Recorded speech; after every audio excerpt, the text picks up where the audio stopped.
Hello everyone, jumbo IAS में आप सभी का स्वागत है। हम करेंगे हरियाणा जीके का एक और चैप्टर जिसमें आज हम करेंगे agriculture and animal husbandry. Basically Haryana का एग्रीकल्चरल एरिया कितना है, कौन कौन सी क्रॉप्स लगाई जाती हैं, कौन कौन सी बॉडीज ऐसी हैं जो एग्रीकल्चर को और प्रमोट करने के लिए काम करती हैं, और साथ में कौन सी ऐसी स्कीम्स हैं जो गवर्नमेंट ऑफ हरियाणा ने अकेले या फिर सेंट्रल गवर्नमेंट के साथ मिलकर चलाई हैं। उनसे किन लोगों को फायदा पहुंचता है, क्या उनका ऑब्जेक्टिव है, ये क्वेश्चंस आते हैं बेसिकली।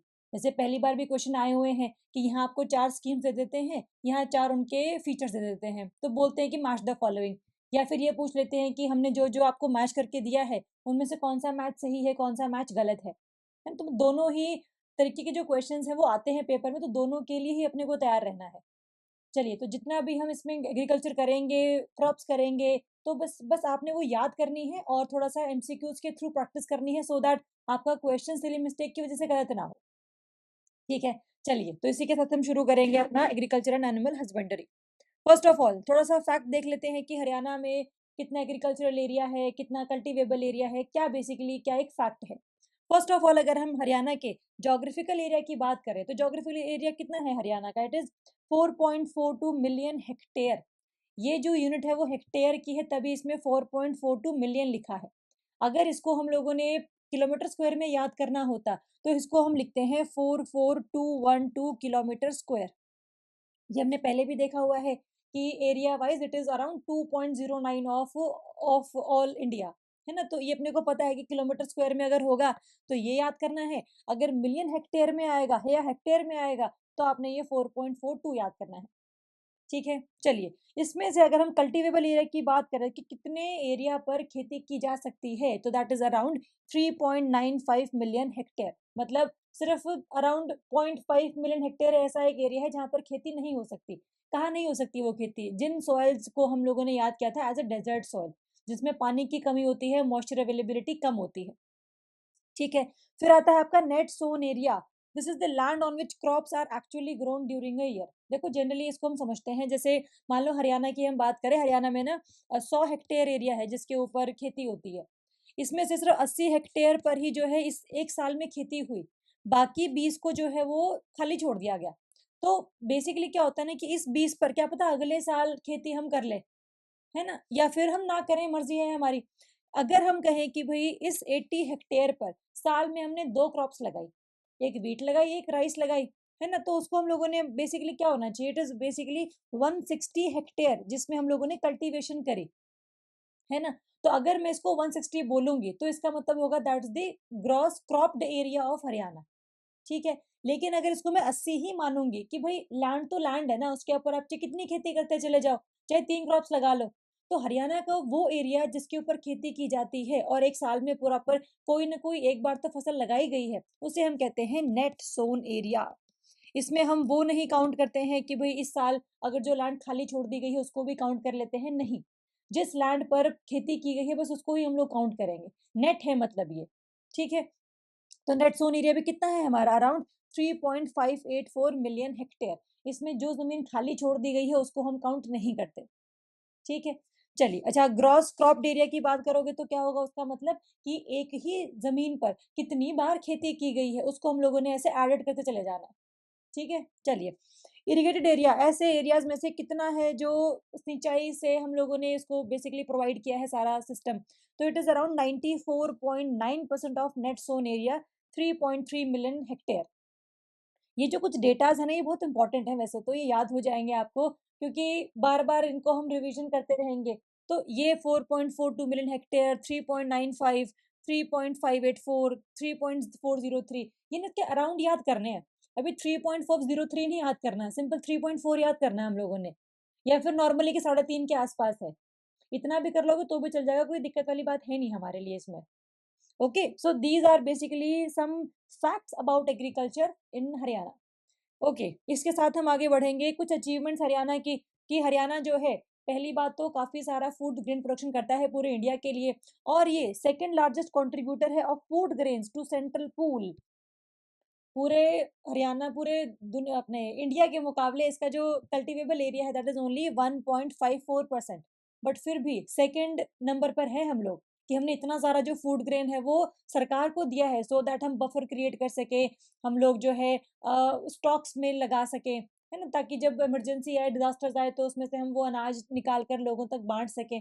तो उसमें क्या है, ये हरियाणा का बहुत एक मेजर रोल रहा है, रोल रहेगा भी और रहा भी है। Second is your second highest milk availability in country. चाहे गुजरात है, चाहे महाराष्ट्र है, हरियाणा भी उस लीग में आता है। ठीक है, देखो ये सारे जो फैक्ट है ना, ये अभी के लिए मे बी ट्रू है। हम जब पेपर देंगे ना, तो क्या पता कोई ऐसे नई रिपोर्ट आ जाए जिसमें हरियाणा थर्ड पर चला जाए, गुजरात फर्स्ट पर आ जाए। तो बस वो ध्यान रखना है कि मतलब इट इज द मतलब kind of leading contributor, leading producer, उसके कॉन्टेक्स्ट में आप याद करना। फिर आता है बासमती राइस का, हरियाणा जो है फर्स्ट एक्सपोर्टर है, मतलब सबसे ज्यादा एक्सपोर्ट जो है वो यहीं से होता है, हरियाणा से ही। और हमने देखा भी था, करनाल को हम राइस बाउल ऑफ हरियाणा कहते हैं, है ना। तो बेसिकली यहाँ से 60% of state basmati is exported. Next we have largest producer of button mushroom in country. Largest तो देखो नहीं बोल सकते हैं, हम इसे हम लीडिंग बोल सकते हैं, क्योंकि ना बहुत सारे और देश और स्टेट्स भी हैं जो काफी ज्यादा इसमें काम करते हैं। तो मशरूम देखा होगा, छोटे छोटे मशरूम की जो बेसिकली क्वालिटी है, वो हरियाणा में काफी आपको देखने को मिलेगी। Next we have second in inland fish productivity in India. काफी फिश प्रोडक्शन भी है हरियाणा में, plus it is the home of world famous Murrah buffalo. ये हरियाणा पंजाब की आप कह लो कि एक ऐसी नस्ल है बफेलो की जो काफी ज्यादा मिल्क प्रोड्यूस करती है। ठीक है, तो बेसिक का कहने का मतलब क्या है कि हरियाणा की कुछ अचीवमेंट्स हैं ये। सीधा क्वेश्चन मे बी प्रीलिम्स में इसके ऊपर ना आए, लेकिन हम जब मेंस की तैयारी करेंगे तो उसमें हम आपको बताएंगे कि भाई जब इंट्रोडक्शन लिखते होते हैं, थोड़ा सा फैक्ट डाल देते हैं, सो दैट एक एग्जामिनर को पता लग जाए कि भाई हाँ, इस बच्चे ने तैयारी की हुई है, इसको थोड़ा फैक्ट का आइडिया है, इसको कॉन्टेक्स्ट पता है कि किस कॉन्टेक्स्ट में क्वेश्चन पूछा गया है। ठीक है, तो कहने का मतलब ये है कि थोड़ा बहुत इसको आप देख लेना एक बार, बाकी इतना ज्यादा इसमें डिटेल जाने की हमें जरूरत नहीं है। चलिए, नेक्स्ट हम बात करें कुछ अलाइड बॉडीज की, कि हरियाणा में एग्रीकल्चर के रिगार्डिंग कौन कौन सी ऐसी बॉडीज हैं जो काम करती हैं। Number one we have is LUVS LUVAS, Lala Lajpat Rai university of veterinary and animal sciences. ये बेसिकली जो एनिमल हैं उनमें रिसर्च करना, कि उनको हम किस तरीके से और इम्प्रूव कर सकते हैं, उनकी मिल्क प्रोडक्शन को, या फिर उनमें हम डिजीज को कैसे बचा सकते हैं। तो वो सारी जो चीजें हैं, जो उनकी जो रिसर्च है, जो वैक्सीन डेवलप करनी या कोई दवाई डेवलप करनी, वो सब जो है इस पूरी यूनिवर्सिटी का काम है। ये यूनिवर्सिटी है आपकी हिसार में। ठीक है, जैसे हम लोगों ने हरियाणा एग्रीकल्चर यूनिवर्सिटी भी की थी, जब हमने सेंसस ऑफ हरियाणा किया था, वो भी हिसार में थी, ये भी हिसार में है। इसका फोकस क्या है, veterinary sciences, dairy technology, animal husbandry research. तो बेसिक काम इसका रिसर्च का है, कि आगे हम इसको और कैसे इम्प्रूव कर सकते हैं। Next we have CCSHAU, again Chaudhary Charan Singh Haryana agriculture university. ये कहाँ पर है, हिसार में है, जो कि एशिया की लार्जेस्ट एग्रीकल्चर यूनिवर्सिटीज में से एक है। मतलब लार्जेस्ट नहीं है, बट उन लार्जेस्ट में से एक मानी जाती है। और ये सिर्फ एनिमल हस्बेंड्री में ही नहीं, बल्कि soil, crop science, animal science, horticulture, मतलब एग्रीकल्चर में जो भी चीजें आती हैं उन सबके रिगार्डिंग रिसर्च करते हैं ये लोग। काफी जो PhD स्कॉलर्स हैं वो इसी यूनिवर्सिटी से बिलोंग भी करते हैं। ठीक है, तो इसका लोकेशन पता हो, इसका काम पता हो। Next we have more facts about other applied bodies. Number one is directorate of wheat research, की वीट की क्वालिटी को कैसे और इम्प्रूव किया जा सकता है, तो ये भी है आपका करनाल में। करनाल में राइस का भी एक कह लो कि राइस बाउल ऑफ हरियाणा भी है वो, और साथ में वीट के रिगार्डिंग जो रिसर्च होती है वो भी करनाल में ही होती है। Next we have central soil salinity research institute. Salinity जो बेसिकली अल्कलिनिटी की हम बात करते हैं, लोकेटेड इन करनाल, ये भी करनाल में है। तो करनाल आप ऐसे समझ रहे हैं, करनाल में ना पहली बात तो मॉइस्चर अवेलेबिलिटी बहुत ज़्यादा है, काफ़ी एक अच्छा एग्रीकल्चर वाला एरिया है, काफ़ी वैसे डेवलप्ड सिटी भी बन चुकी है बेसिकली अब वो। तो काफ़ी सारी चीज़ें आपको करनाल में देखने को मिल जाएंगी। नेक्स्ट वी हैव, अच्छा ये काम कैसे करते हैं, it works under ICR, Indian council of agriculture research, ताकि जितनी भी सॉइल में सैलिनिटी बढ़ी है, सॉल्ट कंटेंट बढ़ा है, उसको थोड़ा सा हम लोग रोक सके, कि कैसे उसमें हम जिप्सम मिला सकते हैं जिससे सैलिनिटी उसकी कम हो जाएगी, और क्या कर सकते हैं, उसके सारी जो रिसर्च वगैरह होगी वो ये सारे करते हैं। Next we have Haryana state warehousing corporation. नाम से ही क्लियर है, एक ऐसा कॉर्पोरेशन, एक ऐसी ऑर्गेनाइजेशन जो वेयर हाउसिंग के रिगार्डिंग काम करती है, कि कोई भी क्रॉप जो है वो खराब नहीं हो जाए।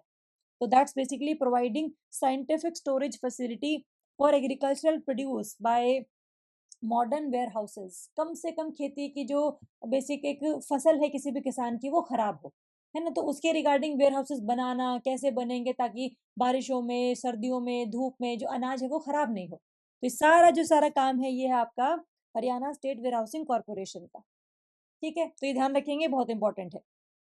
Next we have HAFED, Haryana state cooperative supply and marketing federation. देखो बेसिकली एक ऐसी ऑर्गेनाइजेशन है जो किसानों से अनाज खरीदती है, एमएसपी पर भी खरीद सकती है, मार्केट प्राइस पर भी खरीद सकती है। तो काफी सारा अनाज खरीद लिया, वेयर हाउसेज में रख दिया, और जब मान लो कोई भी डिजास्टर आ गया या रेट काफी ज्यादा बढ़ गई, इन्फ्लेशन आ गई, तो उस टाइम पर ये अनाज निकालते हैं और मार्केट में रिलीज करते हैं, जिससे कि जो महंगाई है, इन्फ्लेशन है, वो काफी ज्यादा कम हो जाती है।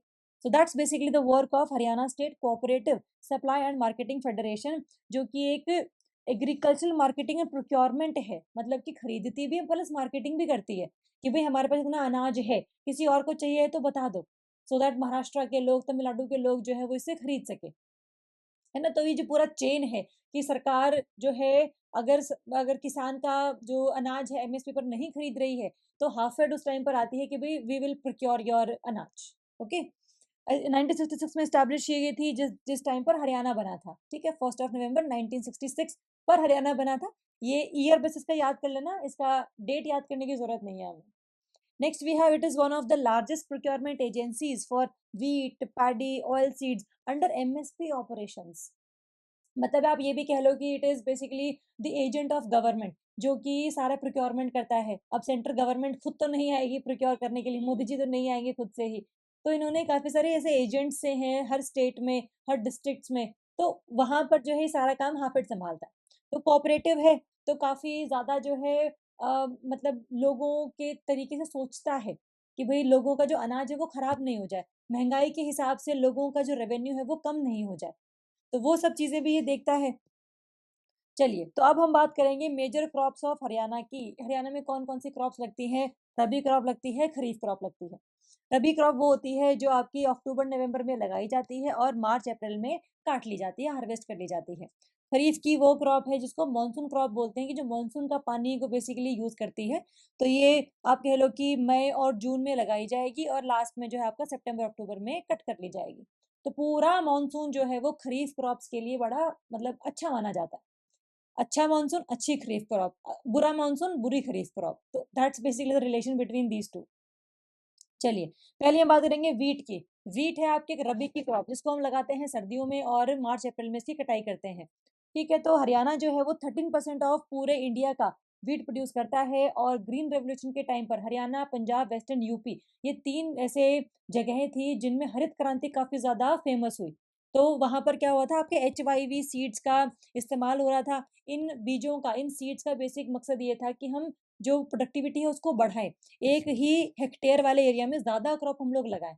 ये सीड्स वो थे जिनको ज्यादा पानी चाहिए था, ज्यादा पेस्टिसाइड्स चाहिए थे, तो उस वजह से थोड़ा बहुत सॉइल में भी हम लोगों ने सैलिनिटी देखी, थोड़ा सा सॉइल में जहर भी देखा, है ना। तो बट हरित क्रांति के बाद जो प्रोडक्शन हुई है वीट में या राइस में, वो मतलब अनइमेजिनेबल थी उस टाइम के लिए। इट वॉज इन 1966 जहां पर ये हरित क्रांति की शुरुआत हुई थी। ठीक है, तो हरियाणा जो है पूरे इंडिया के मुकाबले पंजाब, मध्य प्रदेश, उत्तर प्रदेश के बाद फोर्थ है वीट की प्रोडक्शन में। और हरियाणा में सबसे लार्जेस्ट प्रोड्यूसर कौन सा है आपका? सिरसा। देखो सिरसा आपका राजस्थान से लगता है, पंजाब से लगता है, और फिर भी जो है यहाँ पर वीट ज्यादा होता है। हम ऐसा बोलते हैं ना कि सिरसा में काफी ज्यादा आपके डेजर्ट टाइप की सॉइल है, ऐसा है नहीं। सिरसा का जो ईस्ट वाला एरिया है ना, जहाँ पर ये घग्गर नदी वगैरह बहती है, वहां पर काफी अच्छा इरिगेशन का मेथड अप्लाई किया हुआ है। तो वहां पर जो है वीट के लिए कम से कम जो पानी की रिक्वायरमेंट है वो मिल जाती है ना। तो Sirsa is the largest producer.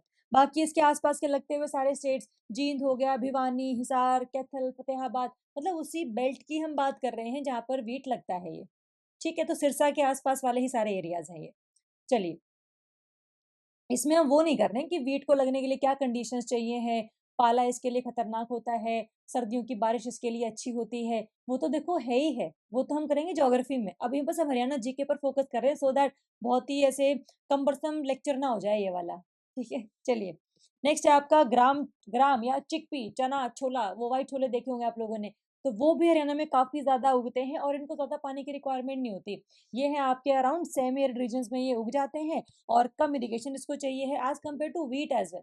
सबसे ज्यादा इरिगेशन चाहिए है राइस को, शुगर केन को। इसके अलावा बाकी सब अपना काम चला लेते हैं, बट ये दो क्रॉप्स ऐसी हैं जो हरियाणा में लगती हैं और काफी सारा पानी ये अब्जॉर्ब कर लेती है।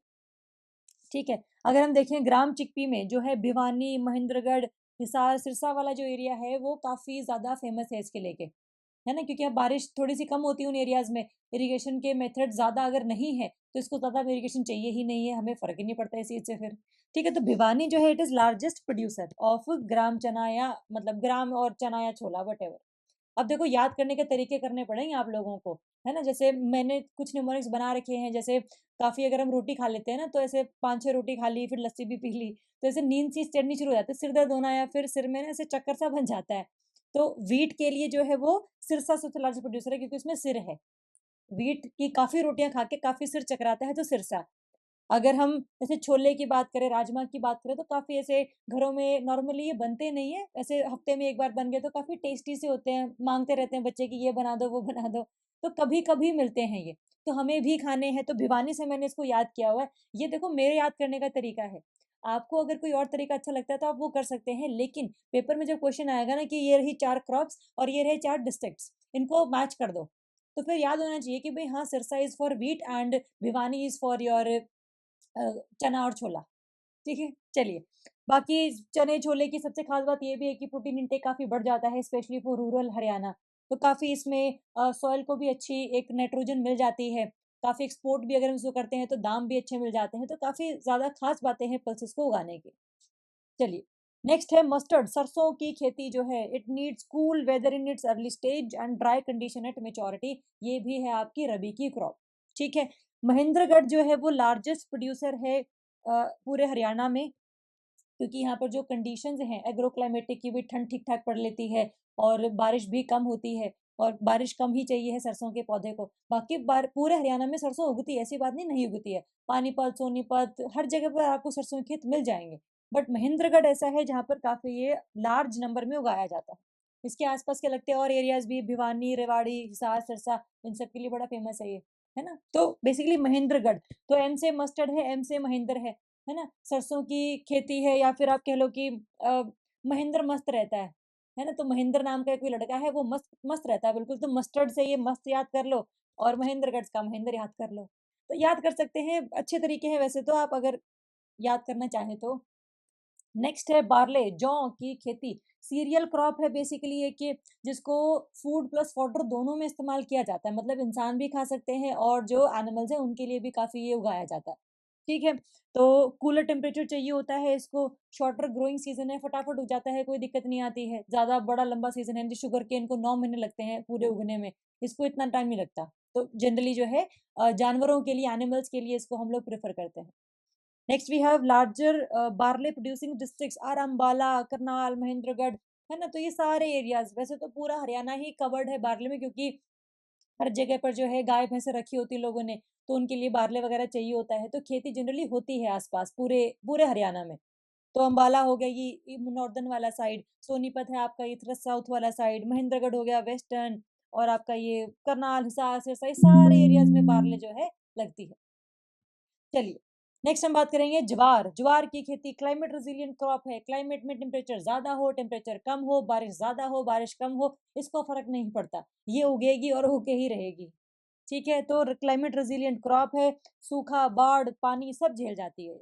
और ये फॉडर क्रॉप है, मतलब जानवरों के लिए ज़्यादा हम लोग इसे इस्तेमाल करते हैं, मतलब खाने में भी इस्तेमाल हम कर सकते हैं, ज्वार की रोटी बनती है बट ज़्यादा इतनी कंज़्यूम होती नहीं है हरियाणा में। हरियाणा में चलती है गेहूँ की और बाजरे की रोटी, काफ़ी ज़्यादा फ़ेमस बाजरा, तो मतलब सर्दियों में बाजरा ही बाजरा है हर जगह पे। तो कैटल फीड के लिए बेसिकली इसको हम ज़्यादा इस्तेमाल करते हैं। रोहतक जो है वो ज्वार का सबसे लार्जेस्ट प्रोड्यूसर है। रोहतक के अलावा ये झज्जर, नूंह, पलवल जो आस-पास रोहतक के लगते हैं, ये सारे एरियाज़ हैं।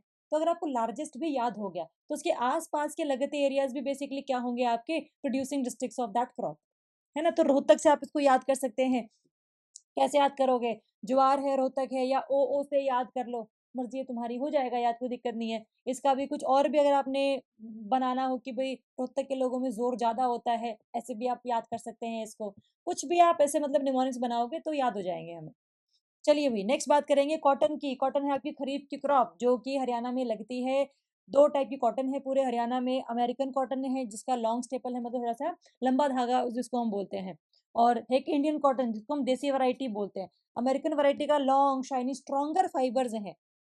जो काफ़ी प्रेफ़र किए जाते हैं बाय टेक्सटाइल इंडस्ट्रीज़। हरियाणा की जो देसी वैरायटी है वो थोड़ी सी कम प्रेफरेबल है in textile industry, but again जो सिरसा है वो है cotton belt of Haryana, which is the largest producer of cotton in Haryana. Sirsa है, सिरसा वीट का हो गया, सिरसा कॉटन का हो गया। ठीक है, तो बेसिक बस ध्यान रख लेना है इसको कि कैसे भी और निमोनिक बना लो यार इसका, आप सिरसा से कॉटन को कर लो ज्वाइन, जो भी आप मतलब निमोनिक बनाना चाहो बना सकते हो, बट बना लेना प्लीज। चलिए, तो बीटी कॉटन है हमारे पास यहाँ पर। बीटी कॉटन आपकी जेनेटिकली मॉडिफाइड है ये, मतलब एक ऐसा सीड, मतलब एक ऐसा क्रॉप है ये, ऐसा एक इसमें फीचर है कि इसमें जो पिंक बॉलवर्म नाम का पेस्ट है वो इसको अटैक नहीं कर पाता। वरना पहले ना काफी सारा पिंक बॉलवर्म की अटैक हुआ था तो कॉटन की खेती ना खराब हो जाती थी, तो उससे काफी नुकसान पहुंचता था किसानों को। तो हमने एक ऐसा जेनेटिकली मॉडिफाइड सीड बनाया कॉटन का, जिसमें हमने जो है कुछ ऐसा मॉडिफिकेशन किया कि अब इसको जो पिंक बॉलवर्म का नाम का जो पेस्ट है वो इन्फेक्ट नहीं करता। तो बड़ी अच्छी बात होगी हमारे लिए। ठीक है, तो कॉटन हम लोगों ने देख लिया। सिरसा याद कर लेना भाई, सिरसा और सिरसा जो है वीट कॉटन दो चीजों के लिए है। चलिए, नेक्स्ट है पैडी राइस, सबसे इम्पोर्टेंट। और पता है हमें पैडी के लिए हमने देखा था कैसे हम लोग नर्सरी तैयार करते हैं पहले, उसमें सारा पानी रखते हैं 20 दिनों के लिए, उसके बाद उसको हम उखाड़ते हैं वहां से, फिर अपने खेत में ऐसे बो देते हैं, है ना, तो ट्रांसप्लांटेशन करते हैं। तो वो सारा प्रोसेस हम लोगों ने किया था जब हम लोगों ने सॉइल डिस्कस किया था। तो वीट के सॉरी राइस के पौधे के लिए हमें काफी ज्यादा पानी चाहिए होता है, और वो पानी जो स्टैंडिंग वाटर हो, बहता हुआ पानी नहीं, स्टैंडिंग वाटर चाहिए हमें। तो काफी पानी की रिक्वायरमेंट होनी चाहिए। It is a water intensive crop, काफी पानी की रिक्वायरमेंट इसको होगी। और अगर हम हरियाणा की बात करें, तो हरियाणा में वो एरिया जो यमुना नदी के किनारे लगते हैं वहां पर आपको काफी ज्यादा राइस देखने को मिल जाएगा, जिसमें जो करनाल है वो इम्पोर्टेंट है, which is also known as rice bowl of Haryana. इसके अलावा ये सारा यमुना का एरिया, कैथल, अपना पानीपत, अंबाला, यमुनानगर, इसके आसपास के जितने भी एरियाज हैं वहां पर आपको ये मिल जाएगा। और अगर जहाँ पर यमुना नदी ना भी हो तो कैनाल्स निकाल रखी है हम लोगों ने यमुना नदी से, वो अल्टीमेटली अंदर के डिस्ट्रिक्ट्स में चली जाएंगी, वहां पर हम राइस की खेती कर लेंगे। और वैसे भी हरियाणा जो है वो काफी ज्यादा राइस प्रोड्यूस करता है, जो कि बासमती एक्सपोर्टर के लिए पूरा नंबर 1 पर है पूरे इंडिया में। तो उसके लिए अगर इरिगेशन करवानी भी पड़नी है सरकार करवाती है। चलिए, करनाल है largest producer of rice and exporter of basmati rice both in the state. ठीक है, चलिए, नेक्स्ट बात है मेज, मक्का। मक्का है आपका खरीफ का क्रॉप। देखो, मक्के की खास बात यह है कि ये खरीफ की क्रॉप भी है प्लस रबी की क्रॉप भी है, दोनों चीजें हैं, इसमें कोई दिक्कत वाली बात है नहीं। हरियाणा के कई एरियाज में ये रबी की क्रॉप है, कई एरियाज में खरीफ की क्रॉप है, कोई दिक्कत नहीं है, दोनों ही है ये। ठीक है, सीरियल क्रॉप है जो एनिमल्स के लिए भी इस्तेमाल की जाती है। फूड है एनिमल की फीड के लिए, पोल्ट्री फीड के लिए, है ना, जो मुर्गियों का दाना वगैरह होता है उसमें ये डलता है।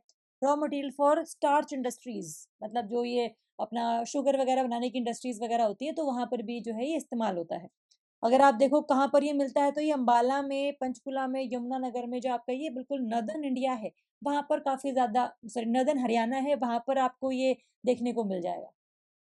ठीक है, तो बस ध्यान रखना खरीफ की क्रॉप है, कौन कौन से डिस्ट्रिक्ट्स में ये उगता है, कहाँ कहाँ पर यूज होता है, यही हमारे लिए काम की बात है।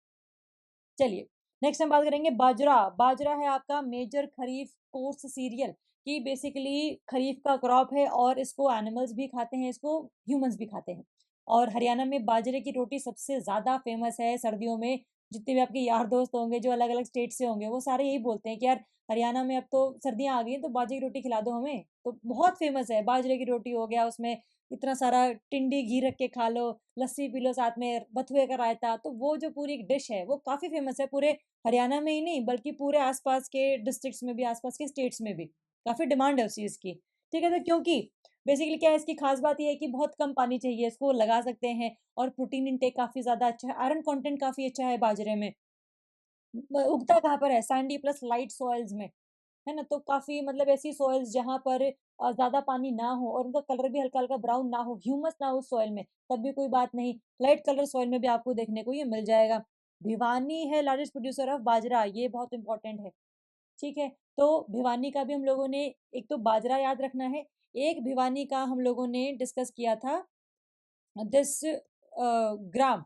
ठीक है, तो ये छोले, चने और बाजरे, ये 3 चीजें हैं भिवानी के लिए, ये इंपॉर्टेंट है, आप इसको याद कर लेना, काम आएगा हमारे। ठीक है, तो भिवानी जैसे बोलते ना कि बाजरे की रोटी मुझे भी खानी है, तो मुझे भी खानी है तो भी से क्या है भिवानी, तो याद करने का तरीका है यार, मतलब मुझे तो याद हो गया, बाकी आप लोगों की मर्जी है। इसके अलावा भिवानी के लगते हुए सारे डिस्ट्रिक्ट, हिसार, सिरसा, फतेहाबाद, इन सब में भी आपको ये बाजरे की क्रॉप देखने को मिल जाएगी। चलिए, next will move to sugar cane. Sugar cane काफ़ी इंपॉर्टेंट है पूरे हरियाणा में, 9 महीने की खेती है ये, काफ़ी सारे टाइम ये लगा रहता है। जनरली जो है दिवाली के बाद इसको हम हार्वेस्ट करना शुरू करते हैं, तो सर्दियों में काफ़ी गन्ने की खेती जो है वो मतलब हार्वेस्ट हो जाती है, मिल जाते हैं मतलब गन्ने पूरे एरियाज में। रिच अलूवियल सॉइल चाहिए, अलूवियल चाहिए, खादर बेसिकली चाहिए, high temperature, adequate adequate irrigation, काफ़ी पानी चाहिए है, और खास करके जो यमुना नगर या यमुना रिवर बेसिन है, उन सारे डिस्ट्रिक्ट्स में जो है आपको ये शुगर केन देखने को मिल जाएगा। इसमें यमुना नगर जो सबसे लार्जेस्ट प्रोड्यूसर है, मतलब यमुना नदी पानी, खादर एरिया, और Khadar is famous for sugarcane cultivation, तो Yamuna Nagar is the largest producer of sugarcane. इसके अलावा अंबाला, करनाल, कुरुक्षेत्र, ये सारा रोहतक, जींद, ये सब जो है इस पूरी बेल्ट में आते हैं जो कि शुगर केन की खेती करते हैं। चलिए, तो ये तो होगी कुछ खास बातें क्रॉप्स के बारे में। अब हम करेंगे पल्सेस। पल्सेस है हमारा रबी प्लस खरीफ दोनों ही, चाहे आप उसमें चने अपने छोले, चने, मूँग की दाल, उड़द की दाल और जितनी भी दालें वगैरह हैं उनकी हम बात कर रहे हैं। तो ये दालों को बेसिकली ना कम पानी चाहिए होता है और बहुत ही ऐसे शाइनी सा सीज़न चाहिए होता है। तो ये हिसार, सिरसा, रोहतक, सोनीपत, जहाँ पर थोड़ी-सी बारिश कम होती है, मतलब सोनीपत में तो नहीं, बट ये भिवानी, हिसार, सिरसा काफ़ी ज़्यादा फेमस है फॉर पल्सेस। रोहतक, सोनीपत में तो चलो ये है कि वो एरिया जो बांगर वाले हैं, वहाँ पर पल्सेस हम जनरली लगा लेते हैं, तो इसीलिए दोनों ही खादर प्लस बांगर दोनों एरियाज़ में, रोहतक और सोनीपत में। तो पल्सेस भी हैं वहाँ पे।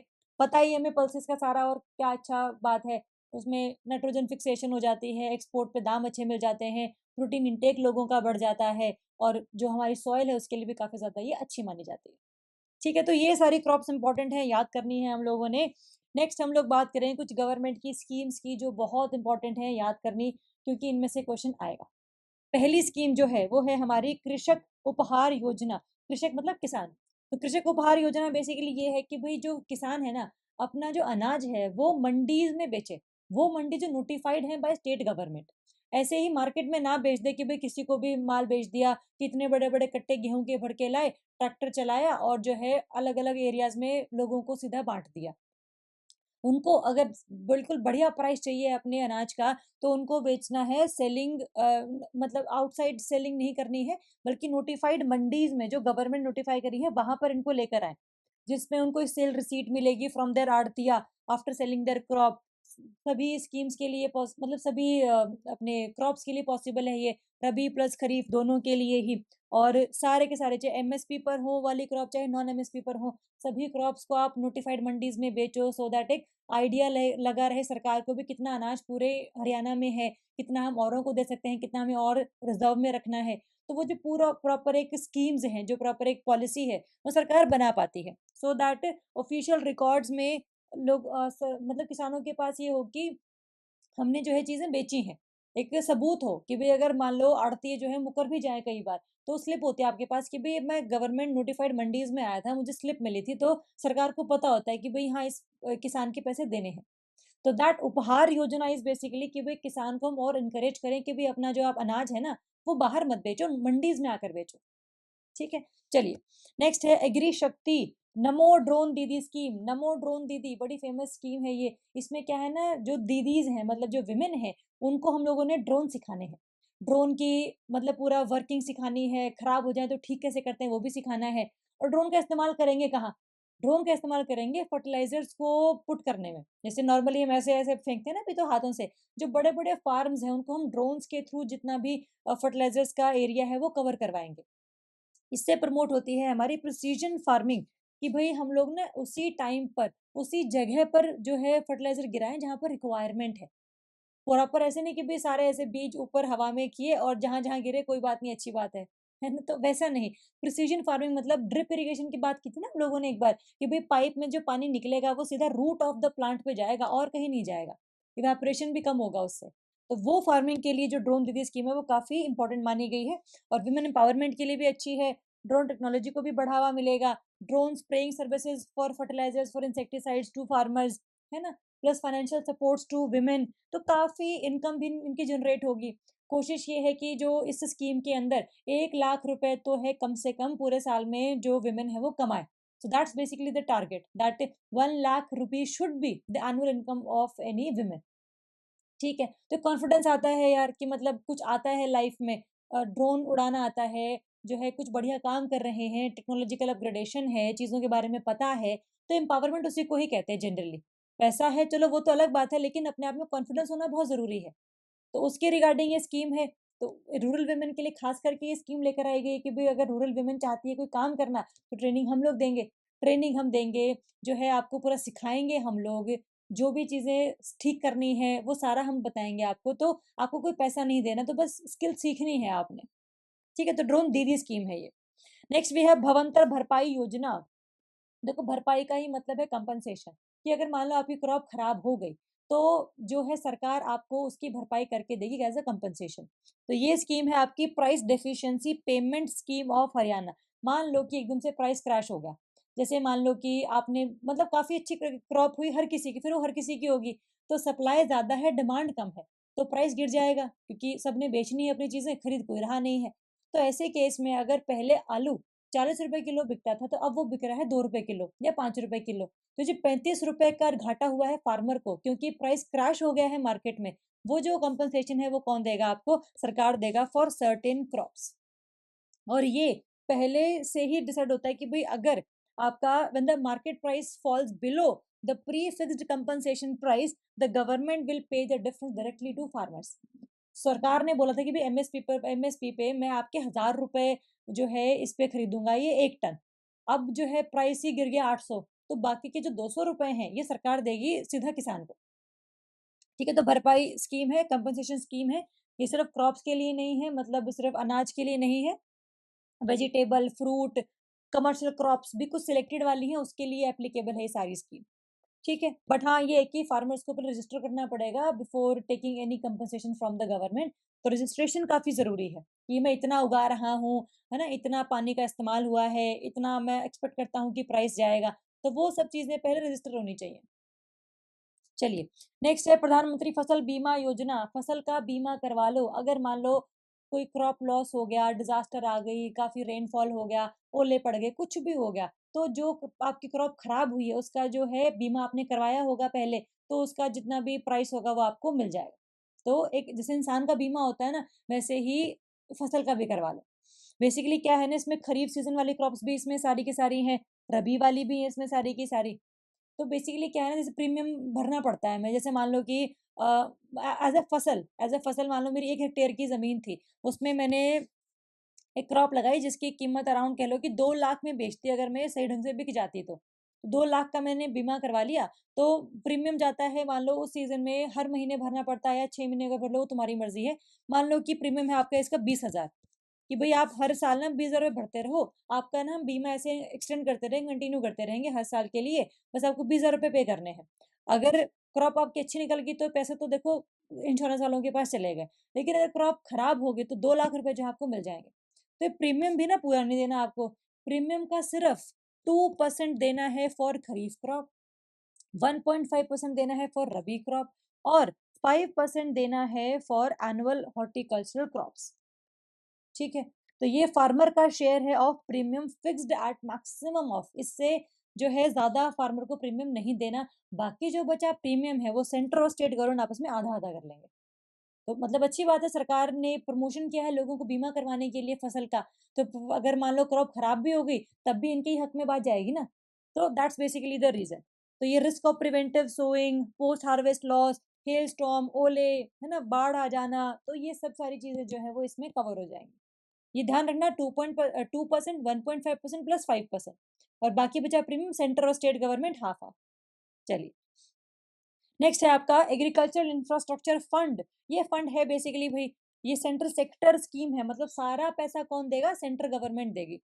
ये 2020 से 2032 तक का एक फंड है, 10 सालों के लिए बेसिकली इसको चलाया गया है, मतलब 10-12 सालों के लिए। 1 लाख करोड़ रुपए का ये फंड है। और इसमें हम इस फंड का करेंगे क्या, इस पैसे से करेंगे क्या? For providing medium and long term debt financing for post harvest management. कि भाई आपने जब फसल काट ली है, उसके बाद आप उसको रखोगे कहाँ? There should be cold storage, there should be warehouses, there should be proper areas जहाँ पर आपका जो अनाज है वो खराब नहीं हो। कितनी वीडियोस देखते हैं हम लोग जिसमें जो अनाज है वो ऐसे ही पड़ा रहता है, बारिश होती रहती है, ऊपर जो है वो छप्पर भी नहीं है, सारा ही अनाज भीग गया है, तो सारा गेहूं खराब हो गया। तो ऐसा ना हो, इसके लिए जो है हम जैसे मान लो किसी ने अपना गोल्ड स्टोरेज खोलना है, तो मैंने सरकार से बोला कि भाई मुझे इतने रुपए करोड़ का लोन चाहिए है, और इस मान लो कि इंटरेस्ट रेट है उसका 7%। तो सरकार क्या बोले कि भाई क्योंकि तुम अच्छा काम कर रहे हो, तुम कोल्ड स्टोरेज का बिजनेस स्टार्ट कर रहे हो, तो तुम्हें क्या मिलेगा, इस इंटरेस्ट पर सब्सिडी, इंटरेस्ट सबवेंशन की भी इसमें पूरी बात की गई है कि भाई 3% एनुअल इंटरेस्ट सबवेंशन होगा 2 करोड़ रुपीज तक का। कि भाई जैसे मान लो कि 7% इंटरेस्ट रेट था, तो आपको कितना देना है, सिर्फ 4%, क्योंकि 3% की तो क्या है, इंटरेस्ट सब्सिडी है। तो इंटरेस्ट सब्सिडी इतनी आपको देनी, मतलब इतनी बच जाएगी आपको। क्रेडिट गारंटी कवरेज है for projects up to 2 crore, कि मान लो आपने 2 करोड़ का कोई इंफ्रास्ट्रक्चर लगाया, और मान लो कि वो चला नहीं, बिजनेस आपका ठप हो गया, तो उसके रिगार्डिंग भी जो है आपको हम क्रेडिट गारंटी कवरेज देंगे। मतलब लोन जो है वो हम आपका माफ कर सकते हैं, मतलब ऐसा कुछ प्रोविजन इन लोगों ने बनाए हैं। बट बेसिक जो बात है ना, वो तो इसमें है आपकी ये इंटरेस्ट सबवेंशन वाली, है ना। तो कम से कम 2 करोड़ रुपए का जो खर्चा है जो आएगा, वो सरकार आपको देगी बहुत ही कम इंटरेस्ट रेट पे।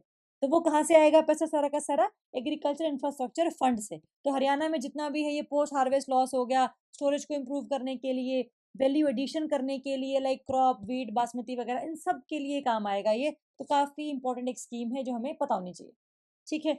चलिए, इसके अलावा कौन कौन इसमें लोन ले सकता है, सिर्फ फार्मर्स ही नहीं, कोई भी farmers and farmers producer organisation, FPOs, primary agricultural credit societies, PACS, cooperative societies, agri entrepreneurs, APMC marketing boards, मतलब जो जो बिजनेस में आना चाहता है इस वाले पूरे में, तो उसको कम इंटरेस्ट रेट पर लोन मिल जाता है। वो कोल्ड स्टोरेज की जितनी फैसिलिटीज है वो खोल लेता है।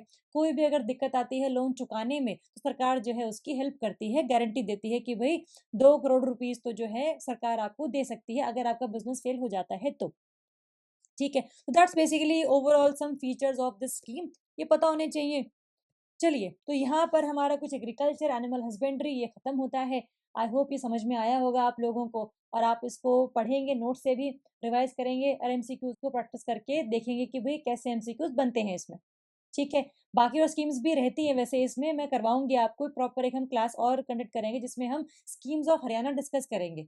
तो हरियाणा जीके के रिगार्डिंग जितना भी हमारा सिलेबस रहता है अभी, उसको हम सारा बहुत धीरे धीरे करके कवर करेंगे, सो दैट पेपर से पहले हमें सारी चीजें पता हो, बट हमने एकदम से नहीं पढ़ी वो, क्योंकि धीरे धीरे करके पढ़ेंगे तो ज्यादा देर तक हमें वो याद रह जाएगी। बाकी आपको कोई भी डाउट है, कोई भी इशू है किसी भी टॉपिक में, किसी भी चीज में, तो हमसे आप पूछ सकते हैं। Thank you so much and all the best.